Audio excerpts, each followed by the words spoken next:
नमस्कार, स्वागत है आपका देश के नंबर 1 कंज्यूमर शो पहरेदार में, जहां बुलंद होती है आपके हक की आवाज। पहरेदार में एक बार फिर हम उठा रहे हैं घर खरीदारों का मसला। देश के प्रॉपर्टी मार्केट में जितने फ्लैट बिकते हैं उनमें से ज्यादातर के लिए कंज्यूमर होम लोन जरूर लेते हैं, फिर चाहे वो अंडर कंस्ट्रक्शन हो या ready to move in flat क्यों ना हो। लेकिन जब बड़े पैमाने पर कंज्यूमर अपने घर के लिए दर दर भटक रहे हैं तो बैंकों की भूमिका पर चर्चा करना थोड़ा सा जरूरी बन जाता है, और इन सब पर बात करेंगे। साथ ही में ये भी समझेंगे कि वो जो आधे अधूरे घर पड़े हुए हैं उनको आखिर कैसे पूरा किया जाए, क्या है सोल्यूशन। और इस पर बात करने के लिए मेरे साथ है दिल्ली एनसीआर के जाने माने डेवलपर एटीएस के चेयरमैन पीताम्बर आनंद, जो क्रेडाई के चेयरपर्सन भी हैं, कंज्यूमर मामलों के वकील वैभव गग्गर और होम लोन और बैंक के मसलों पर गहरी पकड़ रखने वाले कानूनी जानकार विनय सिंह। आप तीनों का ही स्वागत है। इन सब से हम बात करेंगे, लेकिन उससे पहले एक होम बायर की कहानी। एक लंबे अरसे से अपने घर का इंतजार कर रहा है ये बायर, और हकीकत ये है कि वो जमीन जहां उसका घर बनना था आज भी वैसे ही खाली है जैसे कि 4 साल पहले थी। ये प्रोजेक्ट है जेपी का नेचर व्यू, जो यमुना एक्सप्रेस वे पर बनना था, और कंज्यूमर है निखिल चंदेल। निखिल ना सिर्फ बिल्डर से नाराज है बल्कि वो उस बैंक पर भी सवाल उठा रहे हैं जिसने इस प्रोजेक्ट में घर लेने के लिए उन्हें लोन दिया था। मैंने ये फ्लैट 2013 में बुक किया, नेचर व्यू अपार्टमेंट्स नाम है इसका। 2013 में इन्होंने 40% अमाउंट मेरे से अप फ्रंट ले लिया था, दैट इज 12,15,000, जिसमें से 7.5 लाख के करीब बैंक ने मेरे को फंड कर दिया। बैंक ने मेरे से प्रोसेसिंग फी ली और मेरे को बताया कि इस प्रॉपर्टी की जो लीगैलिटीज है वो हमने चेक कर ली है, आप प्रॉपर्टी में पैसा आंख बंद करके लगा सकते हैं। लेकिन आंख बंद करके पैसा लगाना निखिल को महंगा पड़ गया। जब 2 साल बीतने के बावजूद साइट पर कोई काम नहीं हुआ, तब उन्हें बिल्डर पर शक हुआ। जब मैंने बैंक के पेपर्स उनको दिखाया और अपना मैप दिखाया तो उन्होंने कहा इस पर्टिकुलर एलएफडी में आज तक तो कोई बिल्डिंग प्लान अप्रूव्ड है नहीं। और इसके बाद निखिल ने बैंक से सवाल पूछे, लेकिन उन्हें जवाब के बजाय सिर्फ इंतजार मिला। बिल्डर को बैंक ने अनाप शनाप फंडिंग करी है, आज सारी यूनिट्स खाली पड़ी हुई, इन्वेंट्रीज खाली पड़ी हुई है, लोग भी परेशान है, बिल्डर का भी डाउनफॉल आ गया है, उसका भी बिजनेस ठप हो रखा है, लेकिन बैंक ने पता नहीं क्या देख के अनदेखी करके सारी ये फंडिंग कर डाली। निखिल चाहते हैं कि प्रोजेक्ट लटकने या रद्द होने के ऐसे मामलों में बैंक की भूमिका की जांच भी होनी चाहिए।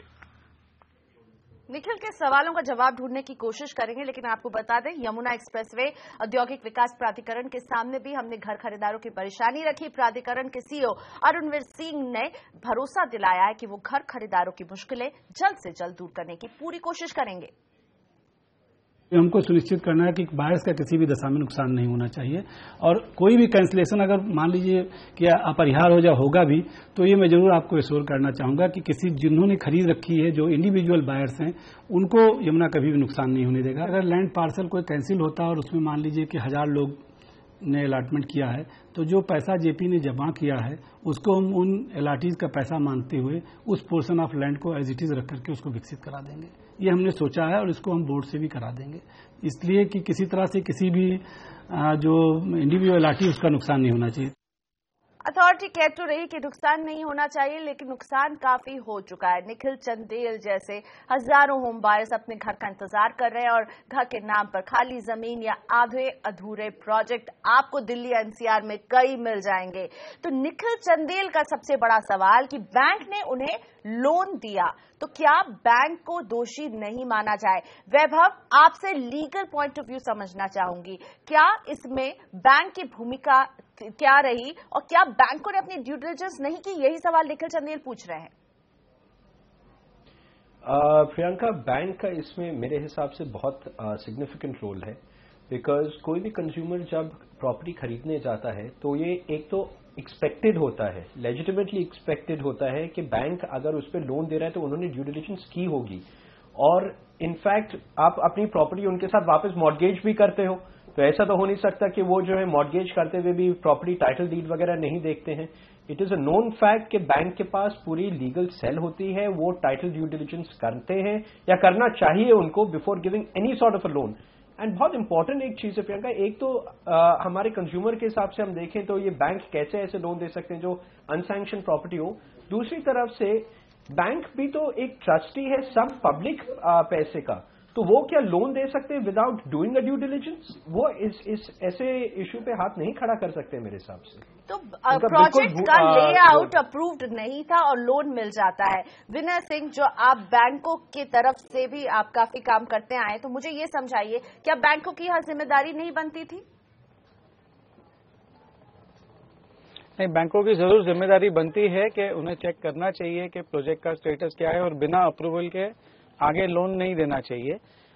ये कहने के बाद मैं एक और चीज कहना चाहूंगा, लेकिन कि जो फ्लैट बायर है, अगर आप कानूनी अंदाज से देखें तो फ्लैट बायर और जो बैंक है उसके बीच में टाइटल के प्रति कोई कॉन्ट्रैक्ट नहीं है, कोई प्रिविटी ऑफ कॉन्ट्रैक्ट नहीं है। आप महज एक लोन ले रहे हैं और आपका फर्ज बनता है कि आप लोन वापस देवें, तो बैंक जो है वो टाइटल सर्टिफाई नहीं कर रहा है और ये ड्यूटी आपके ऊपर बनती है under transfer of property act के। अगर कुछ उधर डॉक्यूमेंट और रजिस्टर्ड है, टाइटल में कुछ गड़बड़ है, तो ये सब फर्ज आपका है जाके चेक करवाने का आपके लॉयर के थ्रू। तो मैं तो एडवाइस ये दूंगा कि आप बैंक के ऊपर रिलाई ना करें, क्योंकि कल को आप अगर बैंक को कोर्ट लेकर जाना चाहेंगे तो शायद आप दावा ही नहीं दर्ज कर पाएंगे। आप अपना वकील रखिए, आप अपनी ड्यू डिलिजेंस कीजिए और फिर आप जाकर के बिल्डर के साथ कुछ साइन करके उन्हें पैसे दीजिए। तो बैंकों की भूमिका क्या होती है? मैं गीतांबर आपका व्यू समझना चाहूंगी। निखिल का आपने केस सुना, हाउसिंग का जो पूरा लेआउट प्लान था वो कैंसिल हो जाता है। उनका सवाल ये है, उन्होंने अपने स्तर पर जेपी के खिलाफ एफआईआर दर्ज करा दी है, शिकायत कर रहे हैं, आगे वो अपनी जो कार्रवाई करेंगे और जो जांच में मिलेगा उसके बाद कार्रवाई होगी। लेकिन बैंकों की भूमिका पर सवाल उठाना निखिल का कितना सही है? अगर ये नक्शा पास ही नहीं हुआ था, सैंक्शन ही नहीं हुआ था लेआउट, तो फिर इसमें बैंकों की भूमिका बहुत ही इम्पोर्टेंट है, क्योंकि कोई भी बैंक होम लोन ये देखे बगैर नहीं देती कि भाई नक्शा इस प्रॉपर्टी का पास है कि नहीं है। अगर इसका नक्शा पास था और बाद में कैंसिल हुआ तो फिर बैंक की भूमिका बहुत कम हो जाती है, बिकॉज जब बैंक लोन देता है उस दिन पे नक्शा पास था, वो बाद में क्यों कैंसिल हुआ, किस वजह से कैंसिल हुआ, उसमें बैंक का सच कोई रोल नहीं है और बैंक उस कंडीशन में इतना जिम्मेदार नहीं है। लेकिन जहां पे नक्शा ही नहीं पास हो किसी प्रोजेक्ट का, वो गलत है और उसमें बैंक को देखना चाहिए था। बिल्कुल, तो ये बात पता करनी होगी कि नक्शा उस समय पास था कि नहीं। अगर पास था और तब इसके बाद कैंसिल हुआ है तब बैंकों की जिम्मेदारी नहीं है। लेकिन वैभव, मैं यहाँ आपको लाना चाहूंगी, विनय कह रहे हैं कि इसमें कंज्यूमर ने जो है अपने स्तर पर उसको लीगल टाइटल्स चेक करवाने की जरूरत थी, जो कंज्यूमर नहीं करते। क्या ये एक चूक हो रही है कंज्यूमर से? देखिए, मैं इस बात से सहमत हूं कि कंज्यूमर्स को आज के दिन बहुत ज्यादा डिलिजेंट रहना जरूरी है। नॉर्मली क्या होता है, कोई प्रोजेक्ट अनाउंस होता है, बड़े बिल्डर होते हैं, उनका रिप्रेजेंटेशन होता है, ब्रोशर आता है कि हम लोग ये प्रोजेक्ट लॉन्च कर रहे हैं, सारी परमिशंस हैं, सैंक्शंस हैं।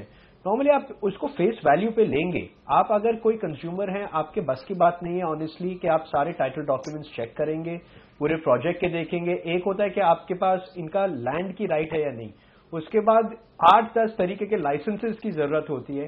ये कंज्यूमर के बस की बात नहीं होती to go ahead and check everything, बल्कि क्योंकि यहां पे इंस्टीट्यूशंस इन्वॉल्व होती हैं, देयरफॉर ये एक्सपेक्टेड है कि तभी जाके एडवर्टीजमेंट होता है, आपकी अथॉरिटीज देख रही हैं, सुपरवाइज कर रही हैं, मॉनिटर कर रही हैं, बैंक्स लोन दे रहे हैं, तो तब जाके कंज्यूमर बोलता है ये जरूर लेजिटिमेट होगा, इसीलिए तो इसको पब्लिश किया जा रहा है या ऑक्शन किया जा रहा है, अदरवाइज वो नहीं करते हैं। तो मेरे हिसाब से टू से कि हर कंज्यूमर को जाके ड्यू डिलिजेंस करना पड़े, आपकी कोई वैसे हो ही नहीं पाएगा, ये प्रैक्टिकल नहीं है। बिल्कुल, तो विनय ये प्रैक्टिकल नहीं है। और जब भी कोई घर खरीदने जाता है तो बिल्डर बड़ा वहां पे लिखा रहता है कि ये फला बैंक से अप्रूव्ड है जी, ये फला बैंक से अप्रूव्ड है जी, और कंज्यूमर इस पर भरोसा करता है। और क्या यहीं पर चूक हो जा रही है, आपको लगता है? यू हैव टू बिहेव, आपको बिहेव ऐसे करना है जैसे कि एक समझदार आदमी बिहेव करे। मैं ये मानता हूं कि वो कंज्यूमर के लिए प्रैक्टिकल नहीं है, लेकिन इसीलिए तो वकील होते हैं, इसीलिए तो आर्किटेक्ट होते हैं। आप प्रोफेशनल, कॉम्पिटेंट प्रोफेशनल को अपॉइंट करिए। बैंक जो प्रोसेसिंग फी लेता है वो किस लिए लेता है? वो लोन प्रोसेस, हाँ, बैंक लोन प्रोसेसिंग फी ले रहा है लोन प्रोसेस करने के लिए, आपका टाइटल सर्टिफाई करने के लिए नहीं ले रहा है। तो टाइटल सर्टिफाई के लिए आपको एक और कदम उठाना होगा। लेकिन ये बताइए वैभव, होम लोन की वसूली में तो बैंक काफी सतर्क रहते हैं, लेकिन जब बिल्डर का काम अधूरा रह जाता है तो बैंकों की चुप्पी क्या लाजमी होती है? देखिए, केविट एम्टोर विनय जी जो बोल रहे हैं, उनसे बिल्कुल सहमति रखता हूं, but I hope he is joking about the fact कि बैंक्स की इसमें कोई रिस्पॉन्सिबिलिटी नहीं है।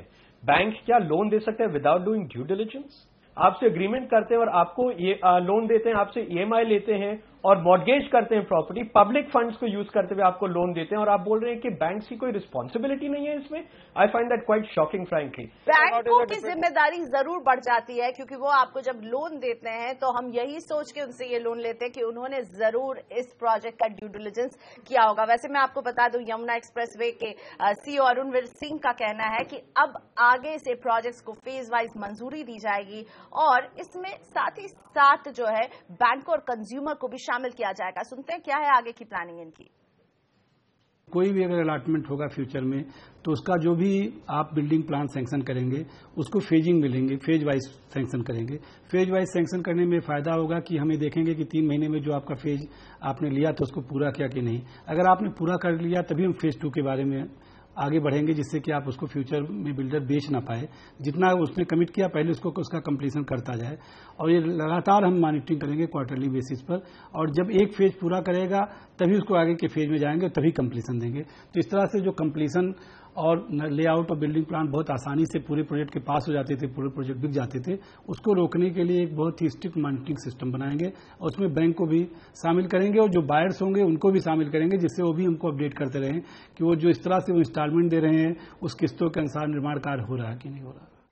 तो अब स्ट्रिक्ट होंगे, लेकिन अब तक बहुत ढीला ढाला रवैया चलता आया है। लेते एक छोटा सा ब्रेक के बाद घर खरीदार जिस तरह से अपने हक के लिए कोर्ट कचहरी के चक्कर लगा रहे, क्या उन्हें उनका घर दिलाने के लिए ये पर्याप्त है या फिर क्या रास्ता है उनके पास, इस पर रहेगा हमारा फोकस आगे।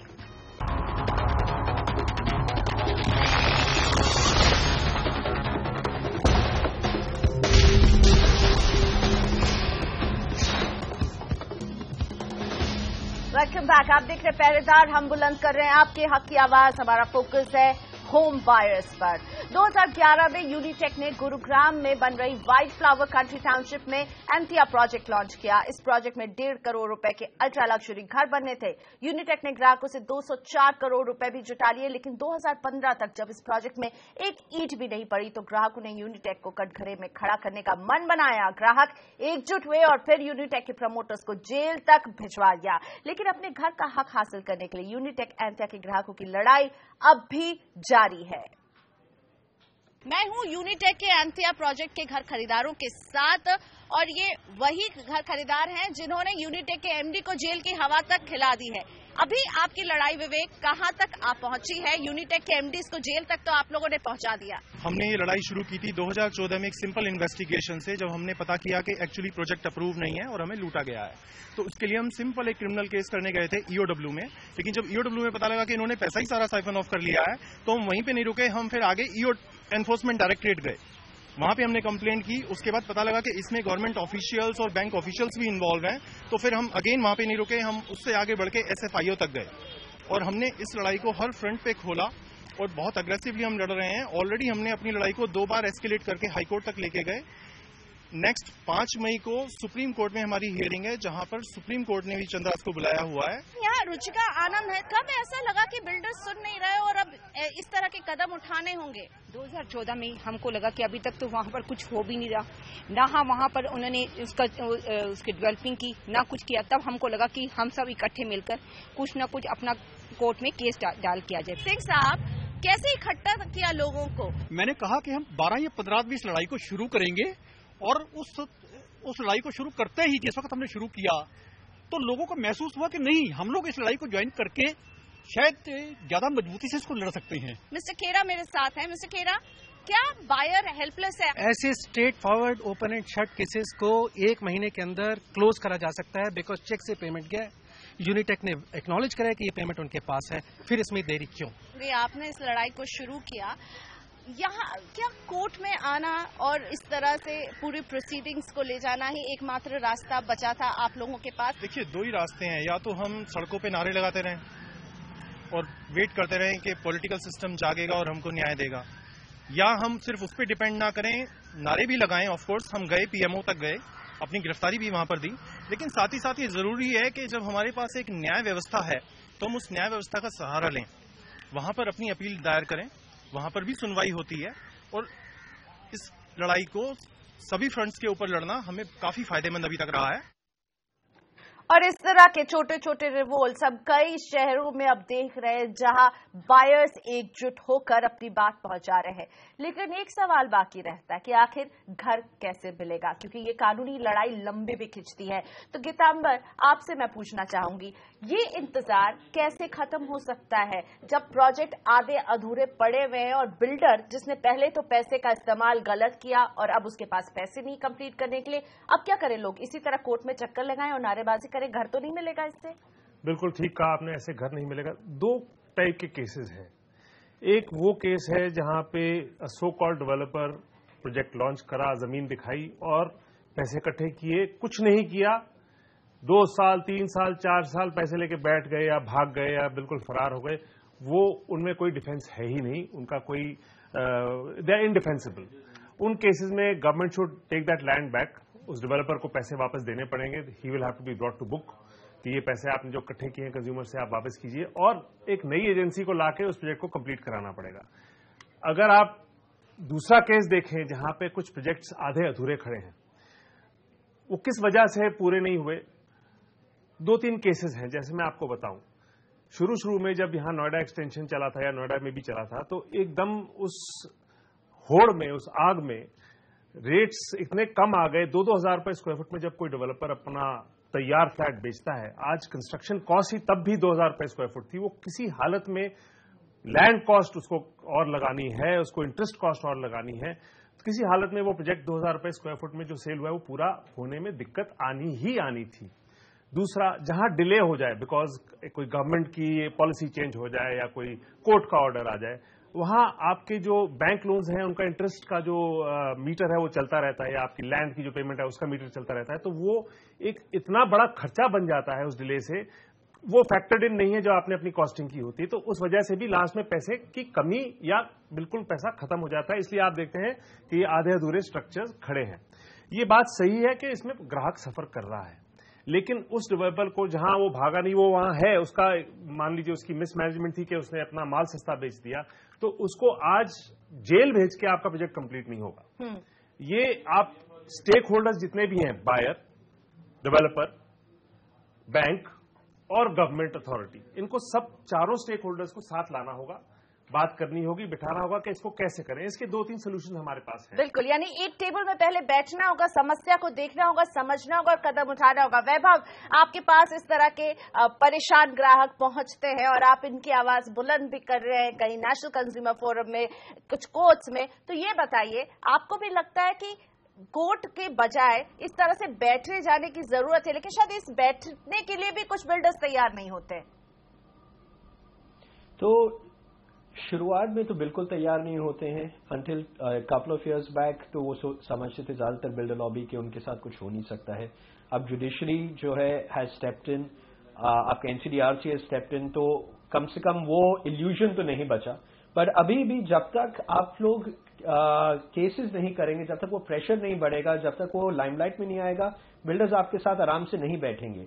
उसके बाद however it is very important कि आप जो है एक सोल्यूशन ढूंढें। जब बिल्डर भी तैयार हो जाए कि वो सोल्यूशन ढूंढना चाहता है, ये नहीं समझे कि वो जो करना चाहे कर सकता है, लेकिन वो सोल्यूशन ढूंढने के लिए बैठे, तब बहुत जरूरी है कि एक सारे एकजुट होके सोल्यूशन ढूंढें। क्योंकि अगर वो नहीं, वो अगर टाइम निकल गया सोल्यूशन ढूंढने का, उसके बाद कोई चारा बचेगा नहीं। बिल्कुल, और इस सोल्यूशन ढूंढने में बैंकों की भूमिका भी अहम हो जाएगी। विनय, आपको नहीं लगता इस तरह के एक फॉर्मूले पर काम करने की जरूरत है ताकि घर खरीदारों को घर मिले, ना कि वो भरी दोपहरिया में धूप में नारे लगाते हुए फिरे? बिल्कुल बिल्कुल, जो गीतांबर जी ने कहा वो एकदम सही है कि ये जो 4 स्टेक होल्डर्स हैं, इनको बैठ करके साथ में ही सोल्यूशन निकालनी है। और ये बात भी सही है कि इसमें से बिल्डर्स रिसेंटली तक तो कोई इंटरेस्ट लेते नहीं थे, वो सोचते थे कि भाई मैं जो करूंगा वो निकल जाऊंगा, लेकिन अब जब उन्हें पता चल रहा है कि जुडिशरी इतनी आसानी से उन्हें छोड़ेगी नहीं, तो थोड़ी समझ में आ रहा है उनके। तो अगर ये एटीट्यूड लेके बैठेंगे तो जरूर उसका हल कुछ ना कुछ तो निकल ही सकता है। और विनय, इसमें बैंकों का भी एक प्रोएक्टिव रोल नहीं बन जाएगा? क्या बैंक आगे आएंगे इस तरह से मदद करने के लिए? बिल्कुल नहीं, जरूर आएंगे, क्योंकि पैसा बैंक का भी अटका हुआ होता है, तो अगर बैंक का पैसा अटका है तो जरूर बैंकर भी आएगा सामने टेबल पर बैठ करके सोल्यूशन में पार्टिसिपेट जरूर करेगा, ऐसे मैं समझता हूँ। लास्ट वर्ड, बहुत कम समय गीतांबर, अगर सोल्यूशन है तो इस पर सबकी नजर क्यों नहीं जा रही है? इस पर अगर आपकी नजर है, हमारा एक्सपर्ट मान रहे ऐसा हो सकता है, तो ऐसा हो क्यों नहीं पा रहा है?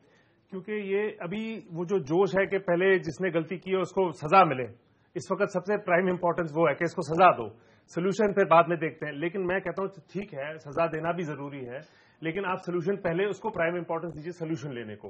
एक्टिविज्म अभी इस पीक पे है कि जिस डेवलपर ने हमारे साथ लेट किया हमारा प्रोजेक्ट या सो कॉल्ड धोखाधड़ी करी है उसको जेल डालें। इसको थोड़ी देर के लिए आप पोस्टपोन कीजिए, आप सोल्यूशन पहले ढूंढिए, उसके बाद ये देखिए कि क्या उसकी गलती रही और उसको तब जो पनिशमेंट मिलनी है तो मिलेगी। बिल्कुल, सजा से पहले सोल्यूशन को लाइए। आप सभी का धन्यवाद हमारे इस चर्चा में जुड़ने के लिए। पहरेदार में आज इतना ही, हमें दीजिए इजाजत, नमस्कार।